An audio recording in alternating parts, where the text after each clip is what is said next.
A nossa coluna hoje ela vai tratar sobre o poder da linguagem. Eu gosto de definir e de pegar alguns conceitos para que a gente, a partir dos conceitos, elabore as nossas ideias. Porque a minha intenção é você que está aí ouvindo a gente em casa, que você possa elaborar os conceitos e ter as suas próprias conclusões. Então, a linguagem, ela é, pelo dicionário, ela é uma forma que a gente encontra, ela é um meio sistemático que a gente encontra para expressar, para comunicar as nossas ideias, os nossos sentimentos e os nossos pensamentos. A gente pode, junto a isso, dizer também que a linguagem é uma forma que o ser humano, é uma capacidade que o ser humano encontra para produzir, compreender, desenvolver e compreender uma língua. Então, a linguagem, ela é muito rica. Através da linguagem, a gente se comunica, a gente ouve, a gente convive com as pessoas. Então, a linguagem, ela tem tipos, ela tem funções, ela tem figuras, né? A linguagem, ela pode ser oral, ela pode ser verbal, não verbal, ela pode ser corporal. Você vai andando na rua e você encontra com uma pessoa e ela apenas sorri para você ou ela sente com a cabeça, ela se comunicou com você. É uma forma de linguagem, né? Ela pode ter figuras, ela pode ser, ela pode usar metáfora, hipérbole, metonímia, né? Isso são comparações, isso são exageros na forma de falar que a gente usa para se comunicar. E ela tem funções, ela pode ter uma função poética, uma função reflexiva, informativa. Então a linguagem ela é muito rica.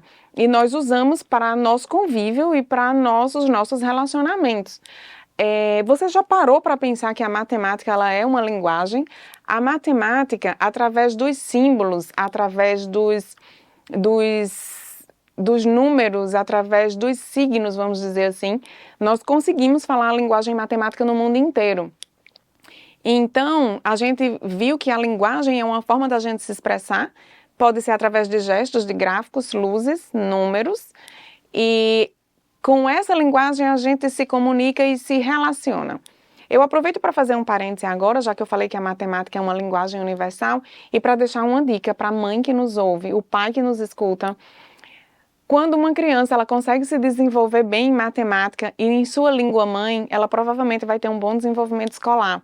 Porque todas as outras disciplinas vão sair da matemática, que vem a lógica junto, e o português ou a sua língua mãe, que é a gramática, a forma como ela vai se expressar.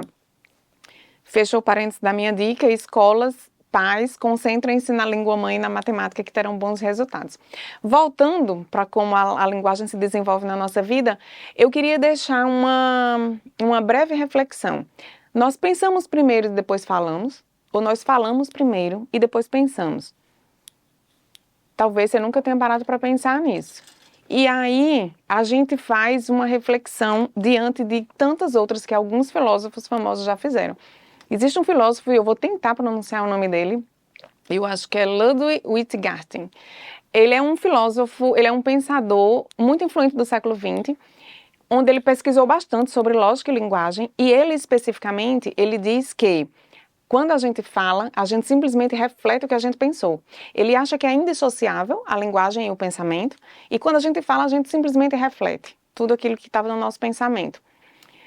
E aí, eu trouxe um significado do dicionário, eu trouxe um pensador e eu vou trazer um outro, porque a minha intenção é que você que está aí junte tudo isso e chegue à sua própria conclusão. Existe o Dale Carnegie, que é um palestrante, escritor americano bem famoso, que escreveu um livro chamado Como Fazer Amigos e Influenciar Pessoas. Lá nesse livro ele cita um psicólogo chamado William James. E nessa citação, esse psicólogo ele fala sobre você agir e sentir, falar e pensar. E aí eu vou começar dando um exemplo que fica talvez mais fácil de entender. Ele fala de uma empresa, um ambiente corporativo, onde as pessoas estavam muito tristes, passando por alguns problemas, e o fato é que o ambiente na empresa estava muito ruim. E aí foi dada uma ordem para que essas pessoas apenas sorrissem. Apenas sorriam, independente do problema que você está passando, sorria. E essas pessoas, elas começaram a sorrir, e a forma delas agirem determinou o que elas sentiam. Então elas sorriam, e daqui a pouco o clima estava melhor, o ambiente estava melhor e a produção do trabalho deles acabou melhorando. Então vamos fazer um raciocínio. E é assim que eu acredito. Como eu falo, eu penso. Como eu penso, eu ajo. E como eu ajo, eu sinto. Bem devagar.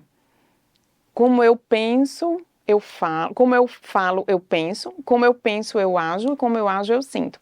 Se a gente parar para pensar, quase sempre você controla o que você fala, mas você não, quase sempre não controla o que você pensa. E se você pode controlar, então, controle o que você pode. Controle o que você fala para que possa moldar o que você pensa. Ou você nunca ouviu frases do tipo, palavras têm poder, ou ainda, mentiras contadas repetidas vezes tornam-se verdade. Um exemplo que eu gosto muito de usar é a Bíblia, eu gosto muito dos exemplos que tem na Bíblia, e as mães hebreias nunca abriam a boca para falar mal de seus filhos, para amaldiçoar seus filhos. Eram sempre palavras de afirmação e palavras que pudessem encorajar os filhos. E aí chega na parte prática da nossa conversa, para você mãe, você pai que está nos ouvindo. Fale coisas que seu filho possa ouvir, refletir sobre e pensar sobre aquilo. Então fale coisas em que ele também fale. De tanto você repetir, ele também vai repetir e isso vai moldar o pensamento dele. Se a gente pode determinar o que a gente fala, que a gente determine para que isso molde o que a gente pensa. E se a gente pode moldar, se a gente pode determinar como a gente age, que a gente determine isso para que isso determine como a gente vai se sentir. Não diga que seu filho é preguiçoso por mais que você ache que ele seja. Não diga que seu filho é bagunceiro. Ajude, vamos guardar isso aqui, vamos fazer diferente, vamos levantar um pouquinho mais cedo. Mas de tanto você dizer, e geralmente a gente diz quando tá com raiva, que menino preguiçoso que ainda não levantou. Olha a bagunça que deixou esse quarto, você é muito bagunceiro. Não vai fazer ele fazer o que tem que fazer, o que tem que ser feito, e não vai ajudar o pensamento dele.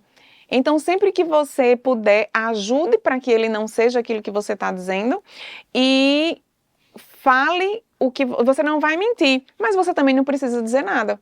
Você, se ele não é organizado, você não vai dizer que ele é organizado, mas você não vai ficar repetindo que ele é bagunceiro. Você precisa entender, o pai e a mãe precisam entender que aquela criança, ela não é um ser formado, ela é um ser em formação e você é o grande responsável para alcançar parte desse sucesso. Então, diga coisas que vai agregar, diga coisas que vai ajudar. Eu tenho um exemplo pessoal. Quando eu era adolescente, entre 12 e 13 anos, eu dava aquela fugidinha na cozinha, ia lá comer alguma coisa. E quando a minha mãe encontrava com as amigas dela, ela dizia isso e eu achava legal. Que ela dizia para as minhas amigas que eu comia muito e eu cheguei a pesar 80 quilos. Olha lá. Entendeu? Então eu ouvia, ela dizia, e de tanto ela dizer, eu me convenci de que eu comia muito e vamos comer muito. Os pais, eles precisam entender que tudo que as crianças ouvem tem impacto na vida delas. Então, pais, por favor, prestem atenção no que vocês falam, prestem atenção no que seus filhos escutam, conversem com eles e tentem elaborar uma forma de que ele entenda aquilo e que ele não repita. Não acredite que se o seu filho falar alguma coisa várias vezes, aquilo não vai fazer parte do pensamento dele. Para finalizar, para você lembrar direitinho o que a gente falou, pensem sobre isso. O que você fala, você pensa. Como você pensa, você age. E como você age, você sente. Pensemos nisso e vamos cuidar dos nossos filhos. E aí eu chego num ponto um tanto quanto polêmico, para que fique o pensamento. Existe um projeto de lei para que se mudem nas escolas a forma como a gente fala para o gênero neutro. E aí você diz, mas o meu filho só vai falar. Ele só vai dizer e isso não vai ter problema nenhum. Acontece que, segundo essa própria explicação que eu dei para vocês, de tanto falar, pode não mudar, pode não moldar o pensamento do seu filho. Mas acredite, depois de um tempo vai moldar o pensamento de uma geração. E que de tanto falar, vai influenciar a forma de pensar sim.